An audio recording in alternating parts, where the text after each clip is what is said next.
I ended up homeless. I ended up out on the street with no money and nothing to my name. My intention was just to make enough money to be able to take care of my mother. That's all I wanted to do. That was my goal. I had written my first play. It's called I Know I've Been Changed.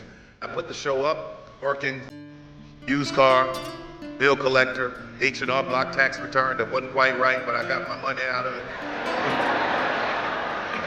I thought 1,200 people would show up that weekend, but only 30 showed up. My car payment, rent, everything was tied up in this. But I knew that that is what I was supposed to be doing. I knew that I was on a good foundation. When I was growing up, my father was a carpenter. He would take me to work with him. And in the summertime, it was really hot, and I'd be out there with him, and he'd be building these houses. And the part that I hated most about this was when we had to put in the foundation. It was painstaking, digging these holes. Then you had to tie the steel, and after all that work was done, you just poured concrete over it. And here's the thing, nobody ever saw it. All that work was done, and nobody ever saw it. No one ever cared about the foundation. The only time you hear someone talk about the foundation is when a house is falling apart. But when the foundation is done right, nobody mentions it. And when it's done right, it can carry the weight of anything that it was designed to hold. What you were building had to be strong enough to support the weight of whatever you could dream. And if you're like me, you are a huge dreamer. You had to have a foundation that is big enough and strong enough and bold enough to hold all of your dreams and handle them coming true. I need to warn you, it takes a while to build a dream.